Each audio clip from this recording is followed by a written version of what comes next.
You guys have any other news and notes you wanted to cover this week? The Miami quarterback was the big deal. The big news, I thought. I was kind of surprised. Dead, man. It does appear that way, yes. No, I didn't see any other news. I added that question though at the end from CJ. Yes, thank you. I didn't get to check that yet.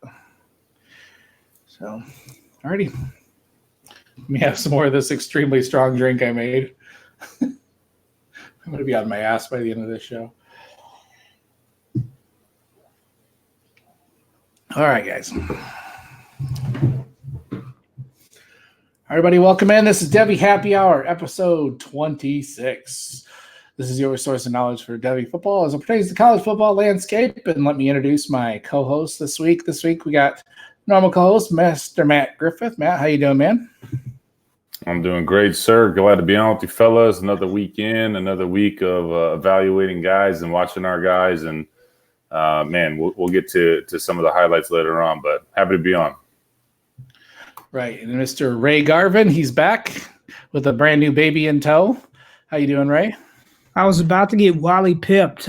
Kane did a fantastic job with you guys last week, so I said, "The hell with that! I've got to get back on before I get replaced. I don't want a New York Yankees situation, and Lou Gehrig come take over. So let me get in here. So I'm happy to be back and talk to you guys, and excited.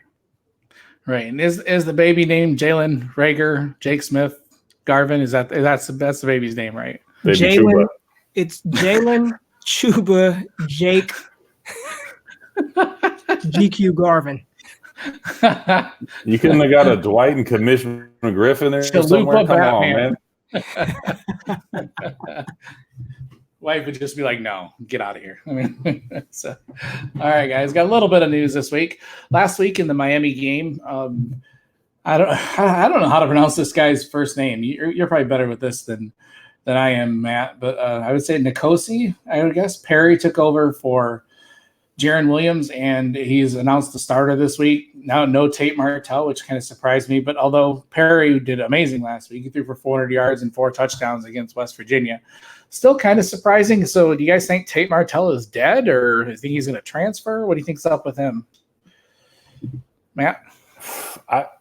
Apparently the Miami Hurricanes aren't considering for that. I mean, when he lost the starting job to start the season, I think everyone's like, okay, well, he's the for sure backup, and maybe utilizing some other fashion. I talked about rolling him out a receiver and some other stuff, but man, starting quarterback goes down and you can't even get a look now. Like he's got some problems. He may be more in his own way than anyone else. You know what I'm saying? So, we're not talking a 2-year or a second-year NFL diva quarterback like some folks maybe in the NFL right now. We're talking about a college kid who can't get on the field anywhere right now. So I'd be a little worried. I hope that he kind of sits down and reevaluates what's going on and get his stuff together, man.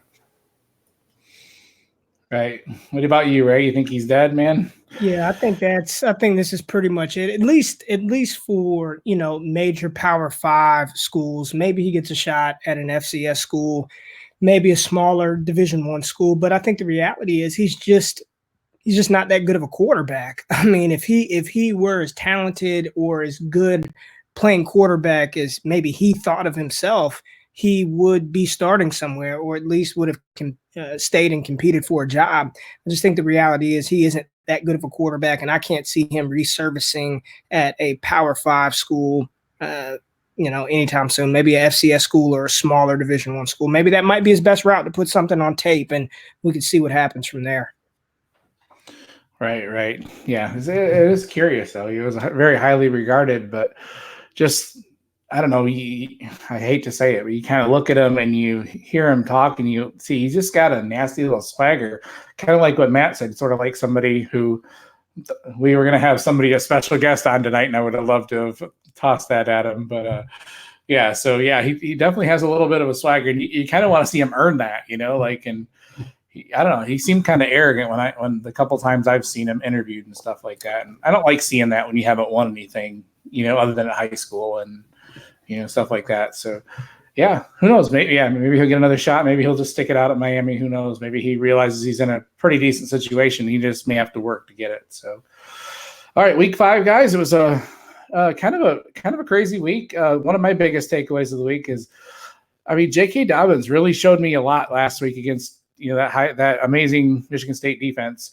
I know Ray had some nice cut-ups there for me of other people doing stuff against my team, but Dobbins really impressed me despite that big 60, I think a 68-yard run, but he ended up with 24 carries for 172 yards and 1 touchdown, which is pretty amazing against Michigan State. And he looked like a different player. He looked like that guy that he was the freshman year, and I think he's got to vault up into that top stratosphere if he even comes out. I would not be at all surprised if he stayed in. So what do you think of, where do you have him in your rankings, Ray?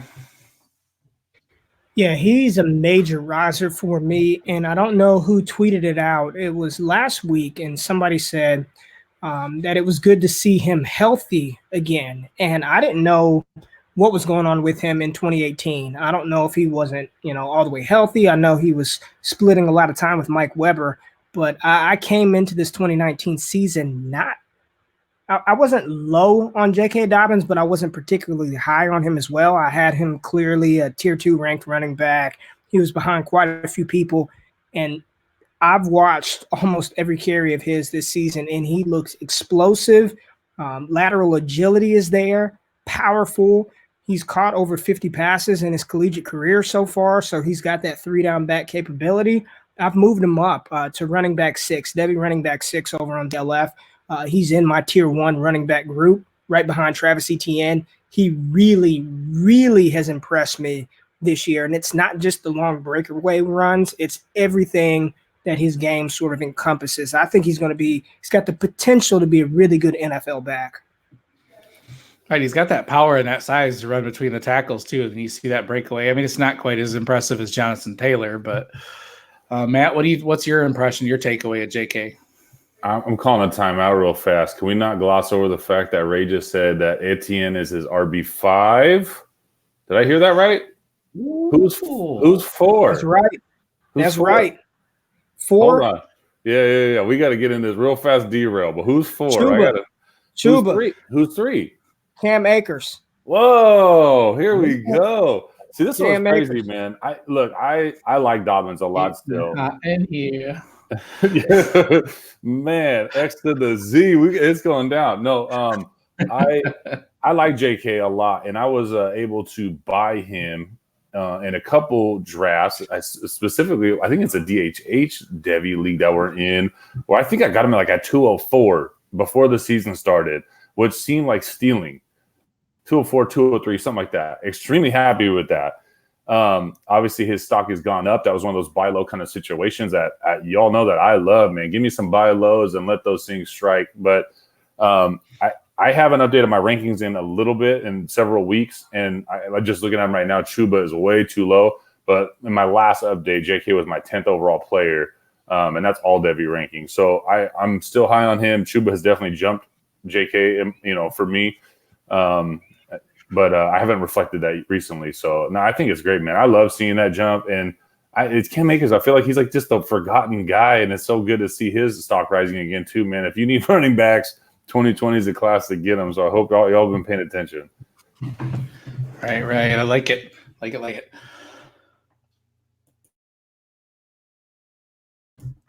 All right, guys. Is there any other? I didn't have any written down, but I know Ray, you did your deeper. If you guys want a deeper look at week, did I say 5 earlier? I think we're on 6. Wasn't it week 6 last week? Yeah, it was week 6. Sorry, I had that in my notes as there's 5. But Ray did a really good breakdown of week 6 on the Destination Devy that comes out every Monday. Ray, is there any other things that stood out for you week 6 that you want to go over and kind of hear our takes on? Or real quick, I'm really impressed with Iowa State quarterback Brock Purdy. I think he has made strides this year. I know the Big 12, they don't play a lot of defense in the Big 12, but just his development and evolution as a passer and the athleticism that he has. He's not a running quarterback by any stretch, but he has, I like to say, mobility and that sneaky athleticism. I've just been really impressed with Iowa State sophomore Brock Purdy. So I think he's somebody for me. When you look at the 2021 class, you've got Justin Fields and Trevor Lawrence, but after that, a lot of people had JT Daniels there at 3rd. Or, when you start to look at that 2021 quarterback class, you've got to start including Brock Purdy in that as well. So I think he's he's really done a good job for his stock this year. Right. I've been impressed with him because he kind of, when I was watching Akeem Butler and David Montgomery last year, he was I'm like, wow, he looks pretty good, and this year after losing those two weapons, it was I think it was critical for him to show he could still, ball out. And he's still putting up great numbers despite not having the best weapons in that offense. And I know they don't play, like you said, they don't play the greatest defenses, but, it's still impressive to put up those numbers with anything in any college football. So you got anything on that, Matt? Or sorry, I was muted there. Not on that one particularly, but Ray commented or talked about it too on his pod. But the Jordan Love kind of let down was I was hoping for a little bit more. I wasn't expecting to light the world on fire. I wanted to see a little bit more. That goes back to the same talk about who could go and fight for themselves in the quarterback categories to jump into that top 5. What was the other one I was really impressed with? Man, I'm going to forget now. I guess I'm on the spot, but I don't remember. Yeah, I like that I mentioned Gabriel Davis last week in place of Ray, and then he gets 10 catches for 190 yards and just absolutely lit up. He should have had that touchdown at the end of the game too, man. They targeted him 3 times in the end zone, couldn't get it together. I'll give that DB some credit, though. He finally started to play a little bit tougher at the tail end, but I do look good, man. You called that. Oh, the other one is, Jonathan Taylor, I guess, is good at football. Every time we watch him, it's hard to not just be like, all right, lock him up, 101, but golly, that kid is good. So he continues to rise somehow. I've got one for you because I know you pay attention to a lot of defense, but and I don't know how cornerbacks score in IDP leagues, but LSU freshman Derek Stingley Jr. is he's going to be a top 5 pick. He's to me, he's one of the best defenders, defensive backs in the country right now. He's just outstanding defensively. I mean, just textbook cornerback play. He's so freaking good, man. Yeah, he's one of the up and comers. I don't scout quarterbacks a lot because it's hard without all 22 to scout cornerbacks because they do a lot of stuff away from the ball, and that's what you got to watch. So that's one of the positions I don't scout as much, and they don't score as well either typically. So I'm not going to pretend to be a cornerback guru, but yeah, from everybody that knows anything, he's one of the big up and comers. So yeah, Jonathan Taylor gets Michigan State this week, so nice. Last note too. Gallop all over Michigan State. So. and I did. We've talked about this before. I put him at my 101 over Swift, and I know Swift is probably a better all around back, and I just think Jonathan Taylor is that special of a runner, and I think if he even is on the field, for some third downs, he does so much on the first 2 downs that I just don't even care. I love watching him play. I just think he's going to be an absolute superstar at the next level. So, yeah, I don't. We could argue that for days, though. I'm sure. So, you guys got anything else? Ray? The other thing that was awesome was even though Rager wasn't getting the workload, him getting the 2 You Got Mossed highlights in one game just goes to show the talent is there. And I know he's part of a question that we have later on in the show. But man, kid's a stud. I just would love to see him get. Can he get 10 targets a game for once? Let's work that out with Patterson somehow. Yes, please give him the ball. It's not happening. It's not. I mean, he's not going to sniff his target share from last year. I mean, it's just not going to happen. I think he would be lucky at the end of this year to have 800 receiving yards. Lucky if he gets that. It's just not going to happen. That offense is bad. It's bad. He had his second best game of the season, and that was 4 receptions for 76 yards last week. And that was his second best statistical game of the season.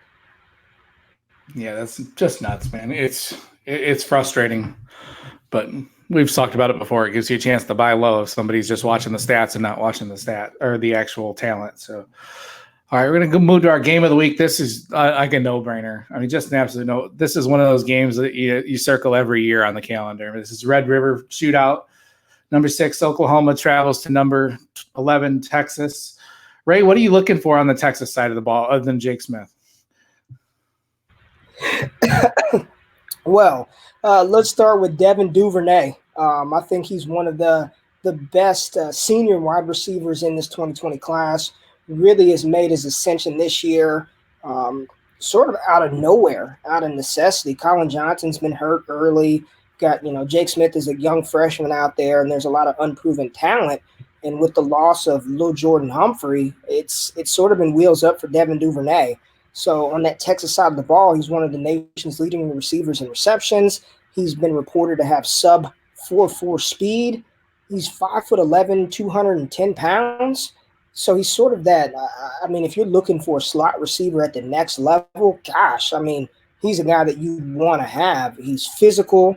He's got that long speed, and he's got fantastic body control. So I really look forward to watching Duvernay kind of shred that Oklahoma secondary. And then Sam Ehlinger, what can he do? I don't think he's coming out in the 2020 draft. So just want to continue to see him mature. I think he's still got a lot of quarterback growth to do in order to be a viable NFL quarterback. But I want to see what he does on that Texas side of the ball. So for me, two guys that I'm keeping my eye on, of course, the quarterback Sam Ehlinger, and then Devin Duvernay is somebody everybody needs to have on their radar because I think he's a sneaky day two pick in the NFL draft.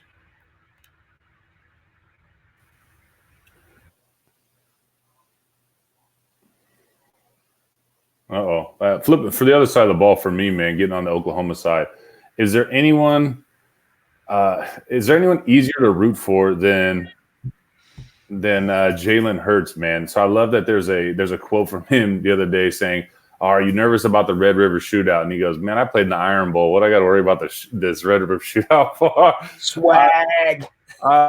I love this guy. I'm a gigantic fan. And what's crazy, too, not to detour too much, I'm seeing NFL mock drafts, seeing him taking at the tail end of the first to the Oakland Raiders, which Gruden wouldn't surprise me, or Mayock, whoever there. But, like, man, this guy was talked about as a potential, not even NFL,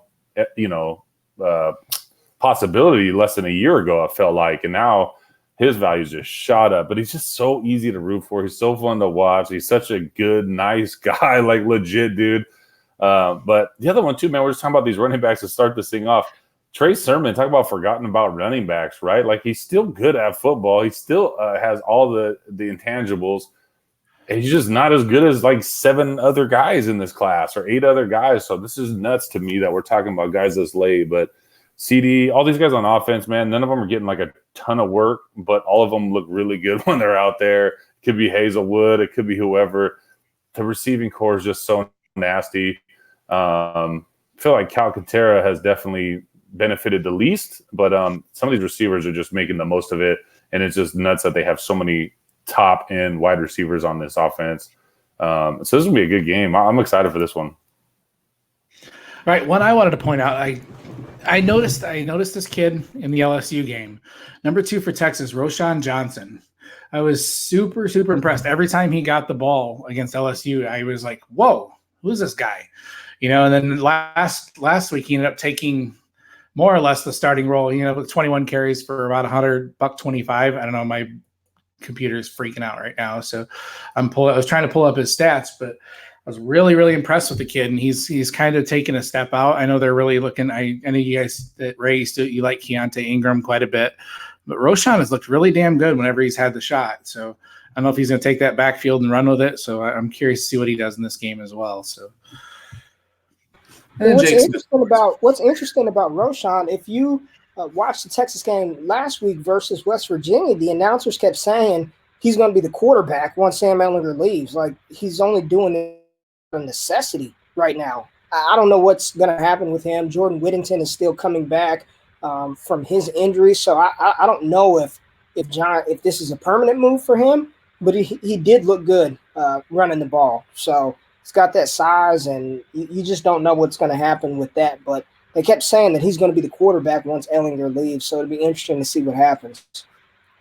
See, I saw him listed as the quarterback and couldn't figure out what that was. Yeah, when I watch the game, I don't have the sound on typically. Yeah, he came in as a quarterback. Yeah. The only reason they moved him is because they literally had no healthy running backs. So he agreed to move from quarterback to running back out of necessity. So again, I don't know if it's a full-time permanent move or is this just something because everybody was so banged up. So we'll see. Yeah, he's looked really good. I was impressed with his pass catching out of the backfield, and yeah, who knows, man? Might have a future star in the making there. So, either way, just a great game. Obviously, nothing. I don't have anything on the defensive side. There's a Oklahoma's got. God, I can't think of their linebacker name now. He's nasty, but yeah, just Murray, Kenneth Murray. There you go. Good job. I love that guy. Yeah, he's just a guy that flies all over. 3-down linebacker, covers. Yeah, he's a lot of fun to watch. And Texas has got Caden Stearns in the secondary, but yeah, it's just going to be a shootout. I mean, it's every year it goes down, to the last touchdown. Whoever's got the ball and scores last, basically. So always a fun game to watch. So. All right, Matt, you want to take us out to the West with your game of the week? There might be a technicality here, but I cannot have this be my game of the week from the West. So SC may or may not be going to Indiana to play Notre Dame. But this is as much of a West game as it is a Midwest game, and because it's such a good game, it's such an important game. It's you all have heard me talk about SC was a staple in our household on Saturdays, and this was it, man. Like put the house phone, turn the ringer off on the house phone, all that other stuff when we were kids, because there's nothing going to happen except for SC versus Notre Dame, and Notre Dame's been playing good. Book's been playing good. They got some weapons on that offense. I think, yes, Notre Dame's a 10.5 point favorite. So that spread actually came down a little bit. 10.5 point favorite. But these rivalry games, we all know how it goes. This could be a 1 point game. I'd be surprised if it's a 20 point game. You know what I mean? So it's going to be closer more than it won't. Slovis is back. He's been named the starter. He's been cleared. So he's back at quarterback.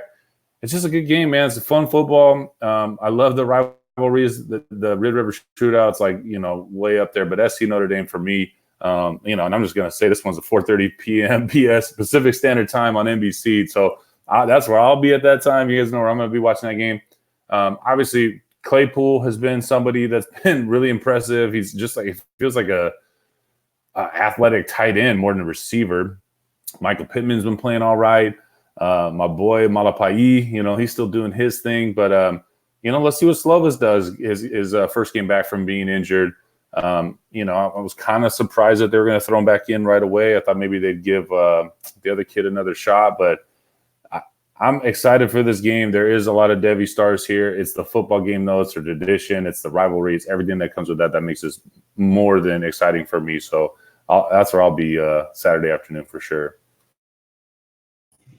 Yeah, you can't go wrong with that, man. It's always one of those games, no matter what each team is going into it. Each one could be 5-0 and one could be 0-5, and they just play each other tough. So, yeah, it's got story tradition. I like it, man, even though it's not technically in the West. Anyways, all right. Who's your Devy prospect of the week, Matt?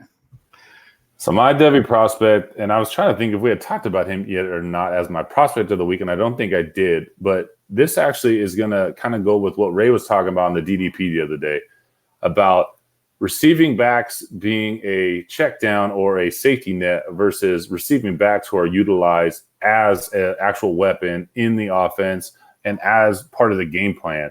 And Max Borghi is 100% one of these guys to me that could be a game planned situation, a weapon, a actual vital member of an offensive scheme. He, Washington State is it's a different ran offense anyways. I think he only had 8 carries last week, but he also had 9 receptions. And he's very much utilized, and he's very good. He's good at football, to make this as simple as it gets. And what I really like, and it's weird, man, we want to do the comps. I hate comps, but I also love them. Before I get to that part, though, real fast, on the season so far, 376 rushing yards, 4 rushing TDs for a very underrated 7.7 yards per carry, which is really good, man. And then 22 receptions on top of that for an additional 239 and 2 TDs receiving. Like I said, I think he had more receptions than rushing attempts last week. So he's just a member of that offense, a part of that offense. Watching his game, he's 5'10", 198. He could put on some weight, decent size. He's not undersized by any stretch yet. He's young. I kept wanting to think that he was James White and how they utilize James White in the Patriots offense. I don't know why we always go to New England to get comps, but the way he is athletically, he reminded me more of Julian Edelman. And I hate to say that because I know Ray doesn't like comping white players to Julian Edelman or what. People always do that. But I was sitting there watching the game and I kept wanting to think James White. He's more choppy. I don't know. I mean, you guys have heard me too. I'm a big fan of fluidity. He's not fluid, but it's not a knock on him. It's just not. He's not that. He's quicker, choppier. And actually, I see McCaffrey sometimes that quicker, choppier, not as fluid. Somebody tried saying earlier on Twitter that McCaffrey's the most athletic white guy of all time, and I'm going to disagree. McCaffrey doesn't look that athletic to me. He is a fantastic football player and a ridiculous fantasy football player, but he's not the most athletic white guy I've ever seen. Max Borghi is not that athletic looking. And I don't want this. It's going to sound like a knock, no matter how I cut that. He's choppy, he's quick, he's whatever, but that has to go with quick twitch and everything else. It's not James White. He's more Edelman to me. So I don't know, man. I think he's got a bright future. I think he's a terrific football player. I think he's going to have a great game against Arizona State this week. He is somebody that's going to continue to rise boards, and he's only a sophomore, true sophomore, so he's got another year in the NCAA world before he can come out. Love the talent though, and he's not a no-name guy. A lot of people know about him in the Devy world, but he continues to impress, and it really struck a chord with me the way that Ray was talking about the other day about being an actual weapon versus a safety net or a check down, and he's a weapon for sure. All right, I like it, man. Like it. All right. Any other games out west you wanted to keep your eye on this week? I know this Friday night has Colorado and Oregon. That should be a fun one, Devy prospect wise. So yeah. Any other ones you can think that you wanted to point out? No, sorry. See, I keep leaving my thing on mute, man. No, you hit it, man. It's that Oregon game. Oregon, Colorado. Let's keep LaVisca on 2 feet, and let's see how that thing goes. But man, Oregon's been looking really good, so I want to see how that game turns out too. Yeah. Right. All right. Yeah, we're going to do kind of more abbreviated this week because we're going to get a mock draft for you guys at the end here. So, Ray, take us down south, man. What's your game of the week? All right. I cheated, but I'll be quick. So I've got two. I've got Florida versus LSU. Florida's defense. I want to see Joe Burrow versus Florida's defense. Florida's defense is ranked 11th in the nation in total defense and 18th in passing yards allowed. So Joe Burrow's been lighting up everybody that he's played this year. I think he's only thrown for under 350 yards twice. Maybe it was once. Maybe it was twice. No more than 2 times. He's thrown for under 350 yards. It's crazy when you look at the NCAA passing leaders and you've got 2 SEC quarterbacks like in the top 5 in passing yards. That just, if you've been following college football, that just blows my mind. That LSU, we had a national championship game where the score was 9-6 in that game some years back. So to have these guys, throwing more yards than Cole McDonald and these air raid offenses, it's funny to watch that. But Joe Burrow's been phenomenal. There are a couple of cornerback wide receiver matchups that I'm interested in watching. So Florida versus LSU is one. And then I have Florida State Clemson. And a lot of people are like, Florida State Clemson, that's like Clemson should roll them. Well, Clemson's coming off of a bye. They just were in a hard-fought battle versus North Carolina. Sam Howell looks very good, by the way. I think UNC and Mac Brown, they have something in Sam Howell, that freshman out there. But Clemson hadn't looked very good this year. They have not fired on all cylinders, so I wonder if the bye week has helped out. But this is a Devy show, and there's going to be tons of Devy talent on both sides of that ball. On the Clemson side, ETN and Justin Ross and T. Higgins has looked really good, and Trevor Lawrence. And then from the Florida State side, I know you got Tamarion Terry out there at wide receiver, but I want to see Cam Akers versus this Clemson defense. Now, they lost 3 or 4 starters on that defensive line: Clean Farrell, Christian Wilkins, Dexter Lawrence, and I think there was another guy they lost. So completely new defensive line. Isaiah Simmons is a freaking stud. So, and Florida State's offensive line is still bad, but they've got a better offensive coordinator in Kendall Briles. So I think ETN versus Cam Akers, this is going to be a good showdown of 2 potential, top Devy, top 2020 rookie draft picks, and I'm very excited to watch these 2 go at it. So Florida State, LSU, and it's crazy that most teams for their homecoming game, they schedule scrubs. LSU's got Florida for their homecoming game this weekend, which is just like, if that ain't big stick swinging, I don't know what is, man. You know what I mean? To say we got you on our homecoming game here in Baton Rouge. So Death Valley is going to be rocking. A lot of people were upset that College Game Day was there and not out here for Texas OU but it's Death Valley, it's homecoming, it's LSU. So I'm excited to watch those two teams play this weekend. Yeah, it's gonna be another fun one, man. Love it. All right, who's your Devy prospect of the week, Ray?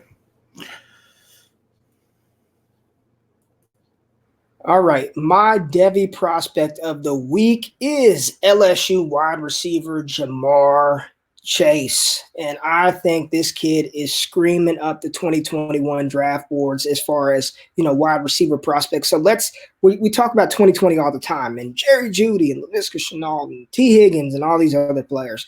Let's just listen to what's coming in 2021. You've got Rondale Moore, Justin Ross, Amon-Ra St. Brown, Seth Williams, Jalen Waddle, Rashad Bateman, and Jamar Chase. So a lot of people, you just hear Rondale Moore and Justin Ross, and then, that St. Brown guy from USC. But then what's happening after that? I mean, 2021 is loaded potentially at the wide receiver position. And Jamar Chase at 6'1", 200 pounds, he's already equaled his reception total from last year at 23. He's got more receiving yards, more receiving touchdowns. LSU, for the lack of throwers that they have had over the past 10 years, they produce wide receivers. Dwayne Bowe was a very good wide receiver in the NFL when he was healthy for the Kansas City Chiefs. And you've got Jarvis Landry and Odell Beckham Jr. So I think Jamar Chase, and they've got another guy, Justin Jefferson, but Jamar Chase he is good. And he's going to have a tough test against CJ Henderson. And I'm sure Henderson isn't going to travel with Chase because that would leave Justin Jefferson to do whatever he wanted on the other side of the field. But I'm excited to see that matchup of Chase versus those Florida cornerbacks and that Florida defense. So for me, that's my Devy prospect of the week. I want to see if this guy can put his name up there to be the third receiver after Justin Ross, or hell, maybe somebody takes him ahead of Justin Ross. Who knows? But I want to see Jamar Chase this weekend. I love Chase, right? I mean, he was a buy for me. He was somebody we've highlighted before on the show. Big fan. I love his athleticism. I love his style. I think he is a star in the making. But I can't believe you dismissed in the long lineage of LSU receivers, the number 5 receiver in fantasy right now, DJ Chark. What's up? Can we get some DJ Chark love? Oh, man, I can't believe I'm saying that out loud. Yeah, DJ Chark. No, I love Chase. You're not going to hear any complaints from me there. And there is a legit, situation now where he's already challenging Ross for that 3 spot. I'm not going to fight that one. Speaking of DJ Chark, I've got to be honest with you. So this Saturday, I'm missing all of the noon morning slates because I got to take my son to Baby Shark Live at 1 p.m. So nice. I'm going to try to stay off Twitter. I'm going to try to stay off everything. I've got the DVR set, but I will be at 1 p.m.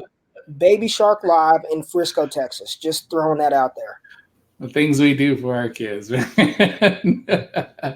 Dude, I'm so pissed, man. I'm not going to lie. If I didn't spend all this money on these damn tickets, I'd be like, I can't do it. This is a great weekend for college football. And I know, Dwight, you're going to get into the North. And maybe that's a good segue into what you've got going on up north. But this is a damn good weekend for college football, and I'll be freaking at Baby Shark Live.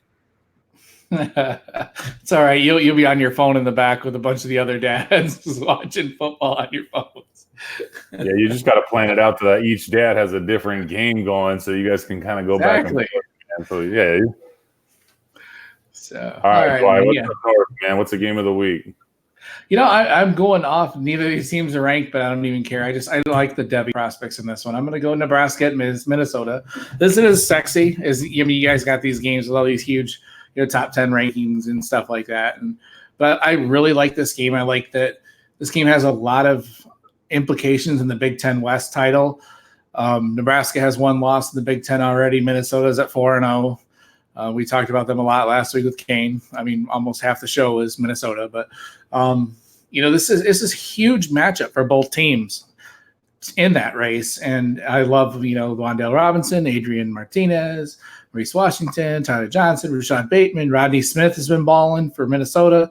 So it's just a good game with a lot of Devy prospects. That should be an extremely good game as well. So I'm actually looking more forward to that than Michigan State at Wisconsin, which hopefully Michigan State can slow down Jonathan Taylor, but I don't think anybody can slow down Jonathan Taylor. So I was tempted to make that my game of the week. It kind of felt like low-hanging fruit, kind of. It has the potential to be a good game if they can slow down Taylor, because I don't feel like Wisconsin is that varied offensively that if someone were to shut down Jonathan Taylor, I think that Wisconsin would be in a lot of trouble, honestly. So, yeah, but it's if anybody can. So, and then I was going to mention the USC at Notre Dame because it's technically in the Midwest, but I'll pass. You know what? Adrian Martinez had a down week last week, right? Obviously, but he did. God, there's some talent on that Nebraska team. I feel like next year they'll be one of those teams we talk about. Like, is anyone surprised that they're 8-3 next year? One of those kind of deals. You know what I mean? I feel like they're close.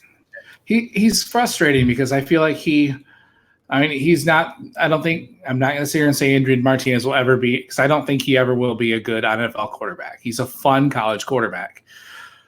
But last year, he was a hell of a lot more fun than he is this year. He hasn't looked that great this year, and I don't know why. I feel like they've gotten more weapons, and they've gone through the easiest part of their schedule, with the exception of Ohio State, obviously. And I don't think he's looked that great. So I'm hoping he can come back around, because I really like watching him. He's just a fun offensive weapon at quarterback. So, I mean, I'm optimistic, but cautious, with Adrian Martinez, because you'd think that he can do it again, but he has not been impressive this year. So one guy that has been impressive, actually not really, my Devy prospect of the week. This is kind of crazy. I'm going to go through Donovan Peoples-Jones as kind of like a forgotten guy, because we talk about these 2020 wide receivers. That class that came out in 2017 was, Jerry Jeudy, CeeDee Lamb, Laviska Shenault, Henry Ruggs, Jalen Reagor, Tylan Wallace, T. Higgins, Tyler Johnson. I know Tyler was the year before. Sorry about that. And Donovan Peoples-Jones was ranked higher coming out into college than every single one of those guys. He was the number one wide receiver that came out of that class. And he just has not lived up to the hype at Michigan. I partially blame it on Michigan's offense. Peoples-Jones had a pretty good late year last year, 600 yards and 8 touchdowns. You see the talent is there, but you don't see the opportunity. Like this year in 3 games that he's played, he's only got 100 yards on 9 catches, which is just, for someone of that talent, is insane. And I saw the Matt Miller's most recent mock draft this morning had him picked in the first round. So I think people see that talent, and it's going to be critical for him to do that at the combine. But you'd really like to see it on the field. We've talked recently about these guys that aren't showing it on the field, and Donovan really hasn't shown it on the field much at all. And you can get him pretty cheap, but the talent is there. So he's a guy that if you can get this time of year, I would get him, because if he gets the opportunity in the NFL, he can be a pretty damn good wide receiver. So I just kind of wanted to bring up his name with kind of a good buy low opportunity for him. And he's been a buy low for a while, but you can get that name. The talent's there. So curious to see what you guys think. Yeah, no, I remember. I mean, as soon as you said that, I remember Andrew had him as like his wide receiver 5 or 6 preseason.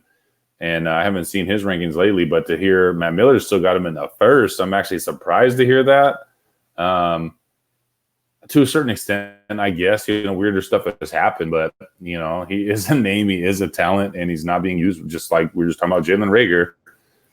Not necessarily his fault. It sucks. You don't want to see it. You kind of want to see the studs get theirs, but hey, man, that's a great buy low opportunity. I like it. Right. And then, I didn't have any more of the North this week. There's not quite as exciting games up there as you guys have in your divisions, but anyways, all right. Real quick, we're gonna do you guys never listen to this show knows that I'm not the biggest fan of mock drafts, but we're gonna do one just to kind of give you an idea of where we think that the 2020 value is gonna lie at this point in the season. There are some guys that are obviously rising, some guys that are obviously falling.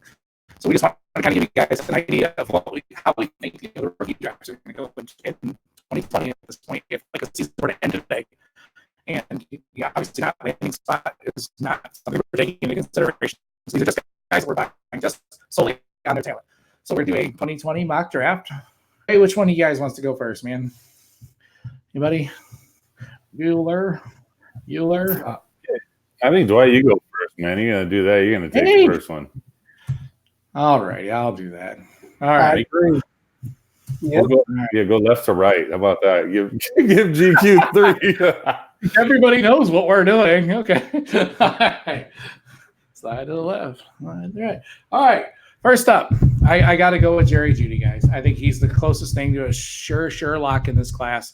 I still love Jerry Jeudy. I still think the talent's going to go regardless of what landing spot he gets. I'm still going to go with Jerry Jeudy.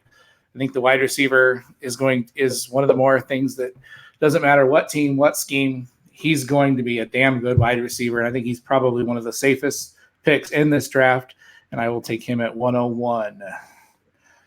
So, Matt, how are you going to go with 102, buddy? Which running back? I thought you were going to make it easy for me, but you didn't. And what's silly is what Ray's about to get at the 103. So I'm going to stick to my guns. I'm going to go with who I've had as my 101 for almost 2 years now, it feels like, but I'm taking DeAndre Swift. I love the player. I was talking to you guys the other day. I got the 101 in one of my leagues. Well, for now it's a 101, and that thing's got Swift's name written all over it. So I always give the nod to running backs in the drafts too. So I'm taking Swift at the 102. So this is a snake, right? Once I go, I double up picks, right?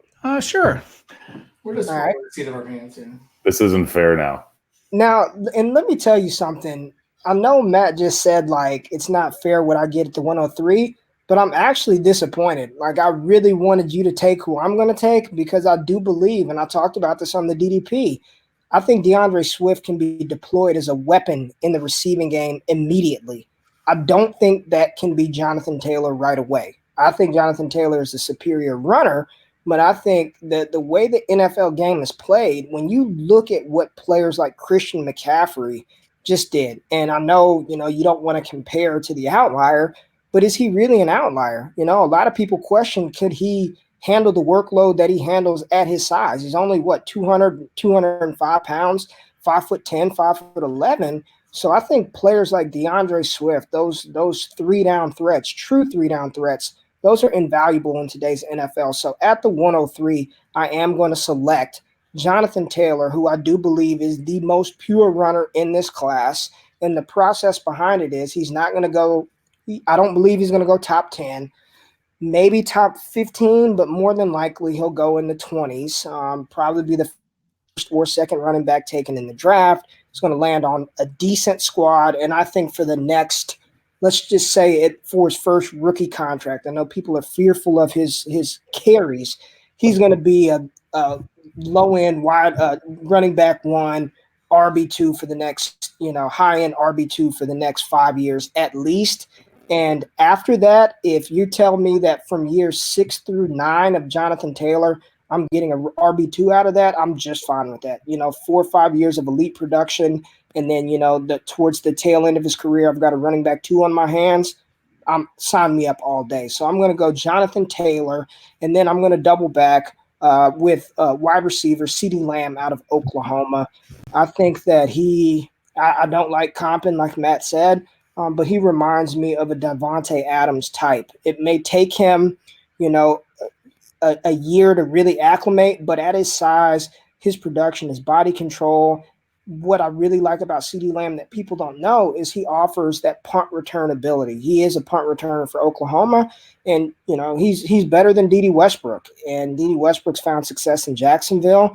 And of all the mocks that I've seen, CeeDee Lamb is probably going to be the 3rd, maybe 4th wide receiver taken. And if he lands somewhere, can you imagine him with Michael Thomas in New Orleans or something like that in Green Bay? So I'm going to go Jonathan Taylor 103 and CeeDee Lamb at 104. Nice. Matt? See, I was kind of hoping you would have went a running back to give me CD at the 10. Where are we at now? 202. But actually, this kind of makes it a little more difficult for me. And we're talking about 2020 eligible guys, not necessarily who's going to come out in 2020.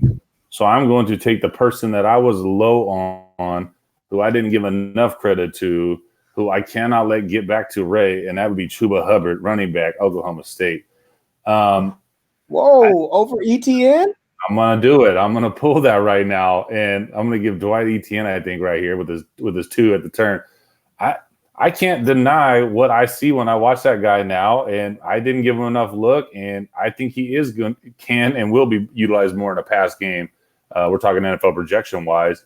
Etienne, it's clearly not even a strong suit. It's an issue, and I don't know. And I know Chuba hasn't been getting the receiving love this year. More than capable. We saw it, and saw it really well last year.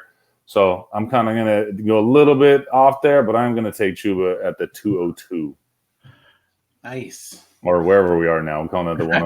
I don't know how we're going to I was going 1 through 12, but whatever. I'm going to do my best Ray Garvin impersonation, okay? No, I'm just kidding. All right. At 106 here. I'm going to get one of the few 3-down threats in the ball game.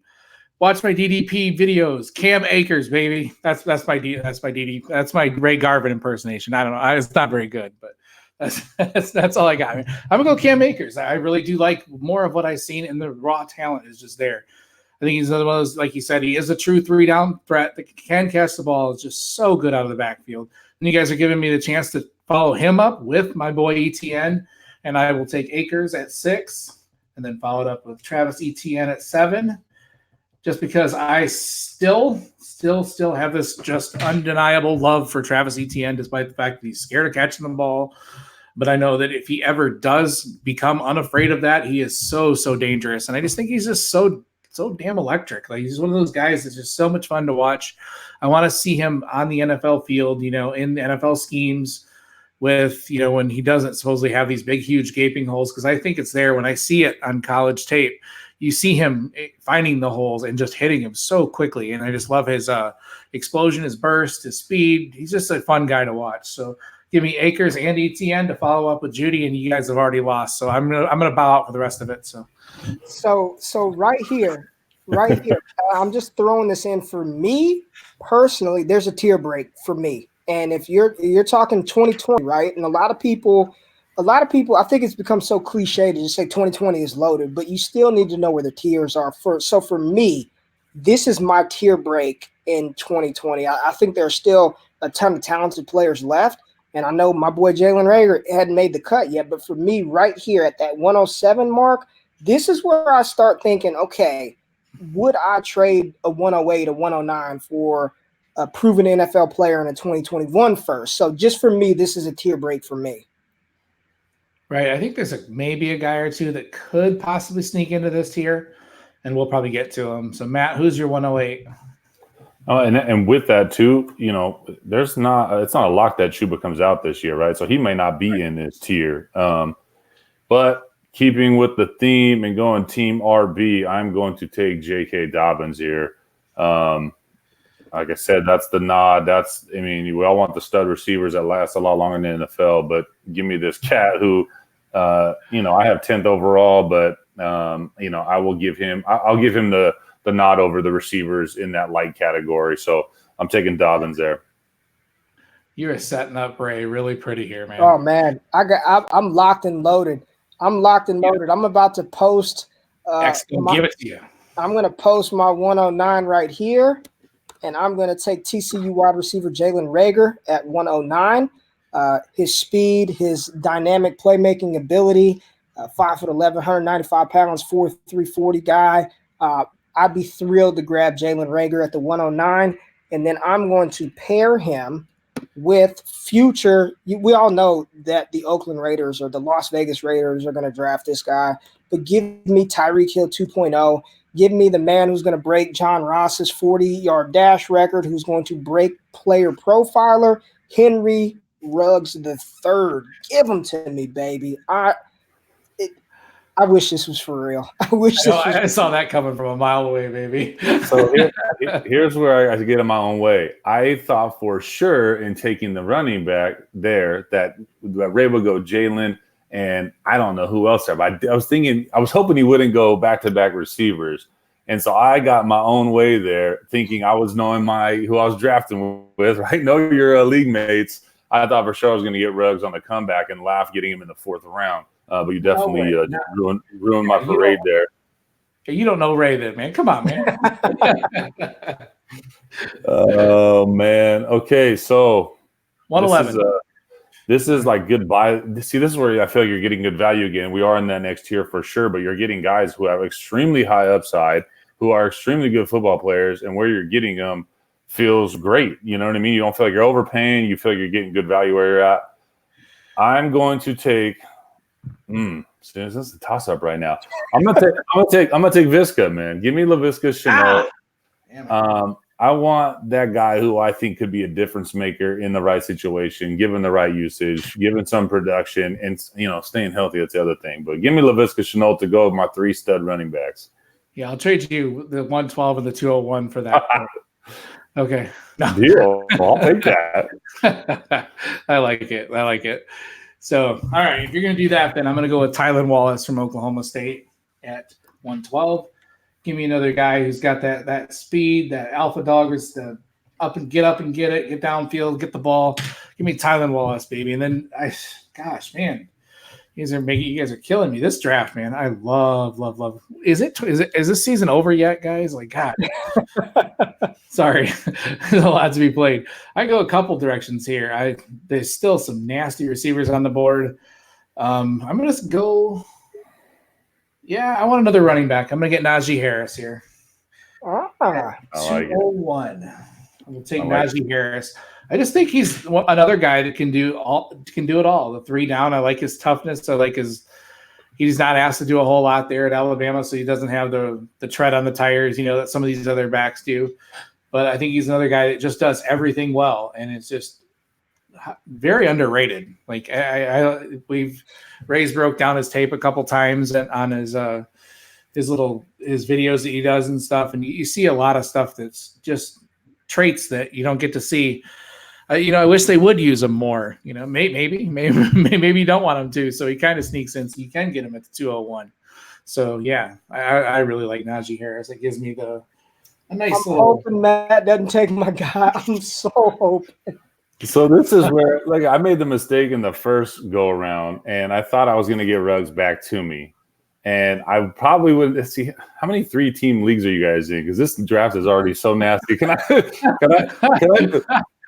I really want to do here, but I'm also looking at the board and I'm playing it out, and I'm going to do what I wouldn't normally do, but in this draft, I'm going to take the future potential 101 in the NFL draft, and this is a unique situation for the folks listening, but I'm going to take Tua Tagovailoa, the quarterback from Alabama, and I'm mixing this thing up, man. Give me Tua. I like it. I considered him here, but a player that I feel like the Devy community, the dynasty rookie draft community is just disrespecting this guy. In every mock draft, I see him consistently in the top 15 of everybody's mock draft. And I couldn't be more excited to get Clemson wide receiver T. Higgins at 203, 6'4", 210 pounds. I think he is going to be a really good pro. Again, comps don't like doing it, but for him, he reminds me of Allen Robinson. I see A-Rob in his game. So to get him here, and look, we're in the 2nd round, and we're not even talking about super flex, and T. Higgins is the 203.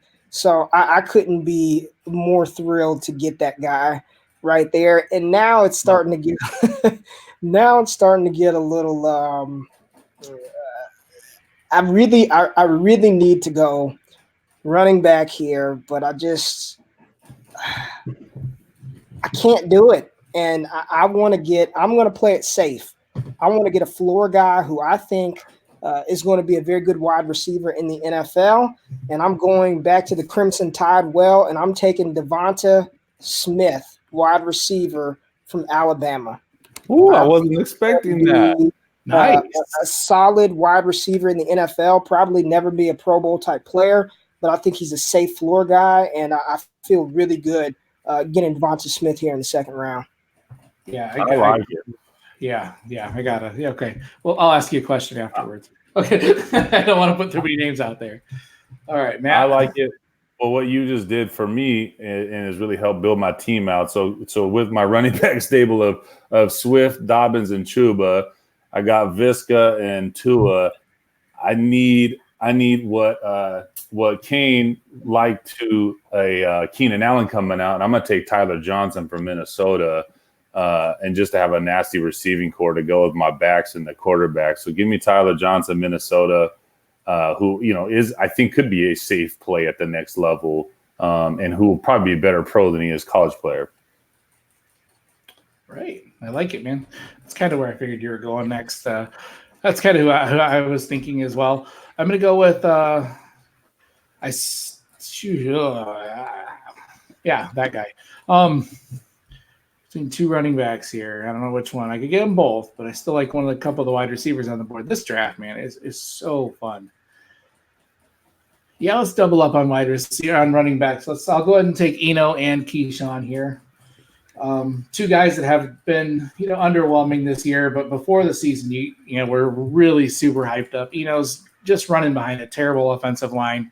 I still think the talent's there. A guy that can do it all as well and has done it all in Arizona State in the past. And Keyshawn Vaughn's the same thing. I just love how explosive he is, and he's struggling this year. So I think he'll be able to fall this far. Before the season, both these guys would have probably been tail end of the first round, instead of getting him halfway through the second.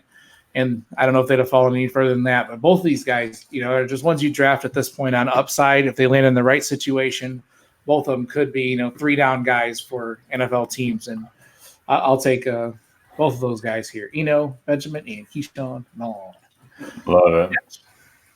Silly to get them in the second round at the middle of the second too. Yeah.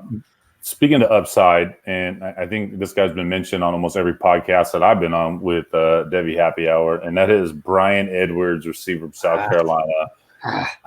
I love this kid for a couple of years. You see it. The flashes are so real and so bright, and it has been a little bit of a roller coaster. But given the right right landing spot, right opportunity, I feel like the talent is all there. So yeah, I'll take Brian Edwards here.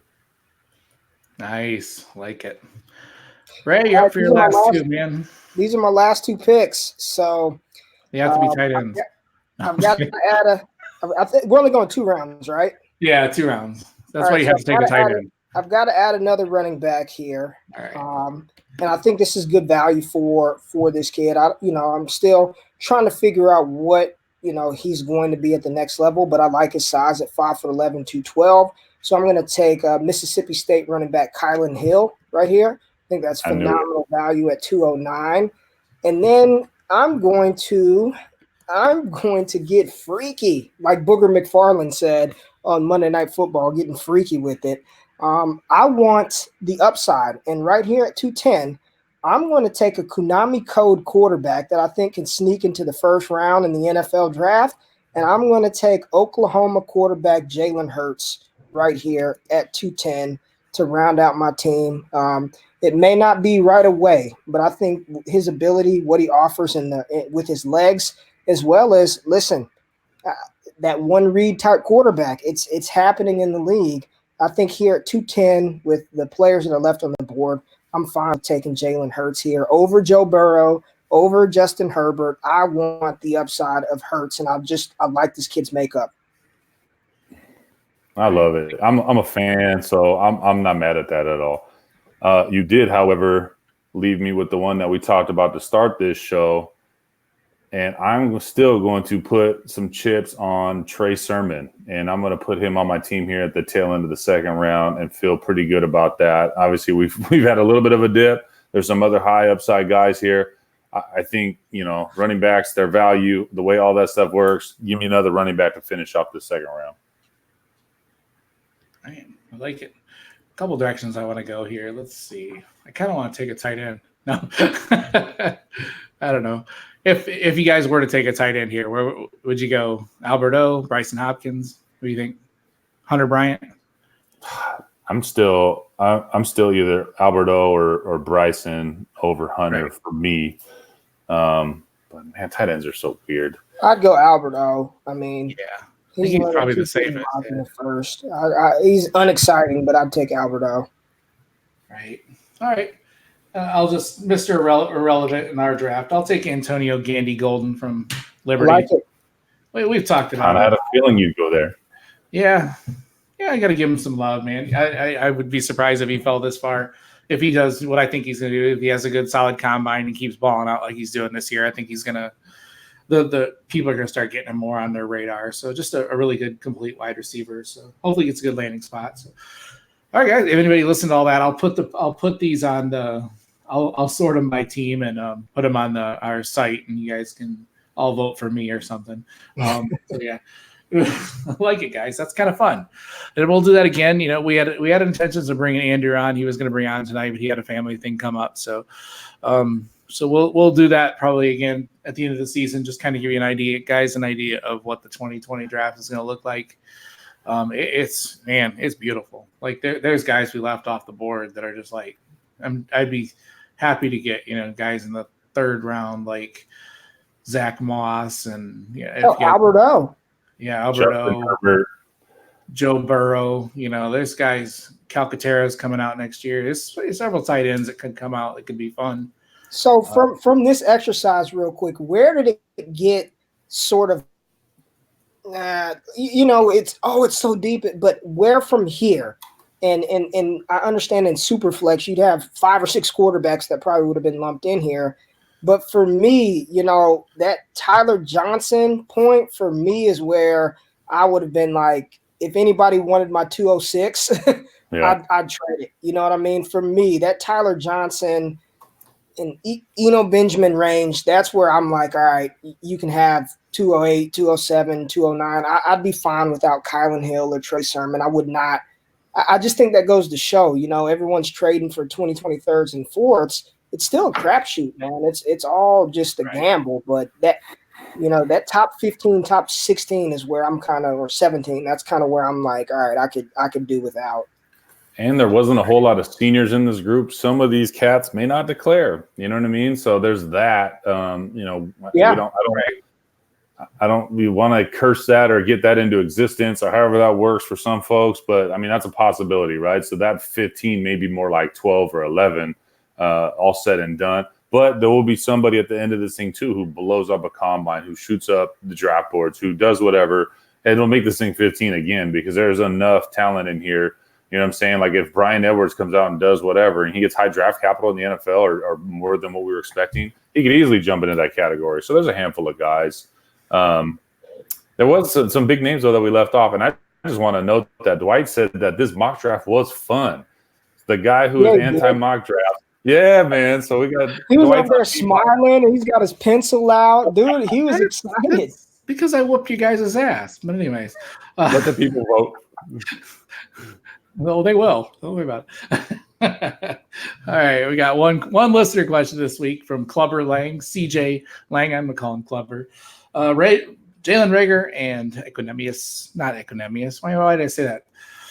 Amon-Ra St. Brown have no quarterbacks, but are still solid talents. Their stats aren't quite comparable. Would you take either of them over Justin Ross or CeeDee Lamb? Just based on talent alone, right? Lamb would be one for me of this group. I would go Lamb, Rager, Ross, St. Brown. And, context matters. So I wouldn't say USC doesn't have a quarterback. It's just been inconsistent this year. Right. They've had 3 different quarterbacks, Matt Fink, Keaton Slovis, and JT Daniels, and a new offensive coordinator. Amon-Ra St. Brown is still a freak. Jalen Rager is still a freak. Justin Ross, we talk about those other teams not having a quarterback. Has Clemson had a quarterback this year?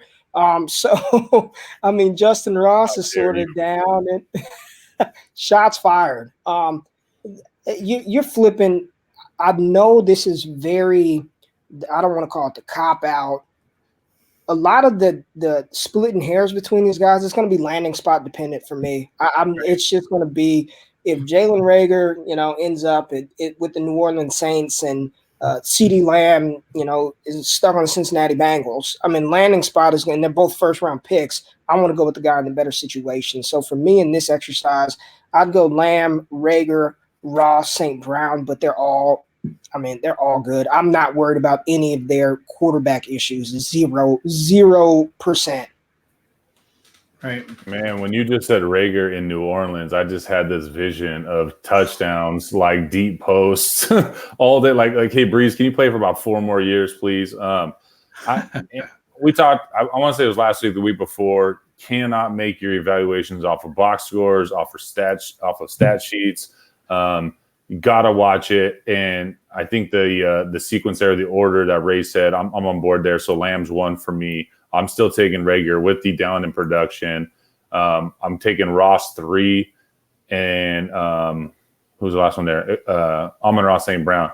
But I think Amon-Ra has the greatest, he has the most room to climb. I think CD's, he can't get much higher than where he's at with the guys in front of him. But CeeDee Lamb's production's down too, if we want to talk about it like that. So it's that you got to go off the talent. You got to go off what you see. CeeDee's the best out of the bunch, and I don't care if he had 1,000 more yards than Ross or less yards than Ross. I'd still have CeeDee ahead of him. So I'm going off talent like that, and that's kind of how I roll my 4 there. Yep, totally agree. I'm right on the same board with both you guys. All right, yeah. Ray, tell everybody where they can find you on Twitter and what you're working on right now, man. Ray GQ. That's it. Follow me on Twitter. Hold on, he's downplaying this. You could find him at the Baby Shark concert on Saturday, rivalry weekend. Man, that's where you can catch him at the Baby Shark concert. I'm gonna be box score watching like crazy this weekend, so I've got a lot of film I'm gonna have to review. But no, follow me on Twitter at RayGQ. I'll be posting some prospect play videos throughout the week. J.K. Dobbins has really impressed me. Michigan State freshman running back Elijah Collins. I think he's an up and coming star. I've been looking at some of his film, so just excited about these guys. Right, Ray. Those videos are top notch, man. Top notch. All right, Matt. Where can we find you on Twitter? What you working on, bud? I'm working on trying to keep up with all the football games, man. This is not I got a full-time job and a family like most people, right? So, we've talked about this several times. This is not, we're not catching 100% of the games. I'm grateful that we're splitting the country up because I don't have time to watch some of the North games or even the SEC games, which everyone wants to watch anyway. So, hey, look, I'm trying to watch as much football as I can, trying to do live, trying to have fun on Twitter, and trying to get Dwight to do more mock drafts. So, hey, at Commissioner McGriff on Twitter, you guys know to find me. No more mock drafts. All right, yeah, I'm okay with one occasionally here and there. So, all right, guys, you can find me on Twitter at FFPeoplesChamp. I'm working DLF, doing some defensive and some prospect work. You can find this podcast on Twitter at Devy Happy Hour. I had to think for a second there. Email us at devyhappyhour@gmail.com, and I'm going to go all Ray GQ here for a second, man. You guys love life, man. Appreciate life. Treat each other well, man. It's just too much. I had a close friend tonight pass away, and like that in a blink of a hat, man. Be good. Be good to each other. Be nice to each other, man. You see too much on Twitter, too much vile and too much, and just appreciate each other, man. We got a great community here. I mean, to go all soft on you guys, but it's just so many good guys, so much good stuff we can talk about, and so many good things we can do for each other. So, yeah, just treat each other well, man. We will talk to you guys next week.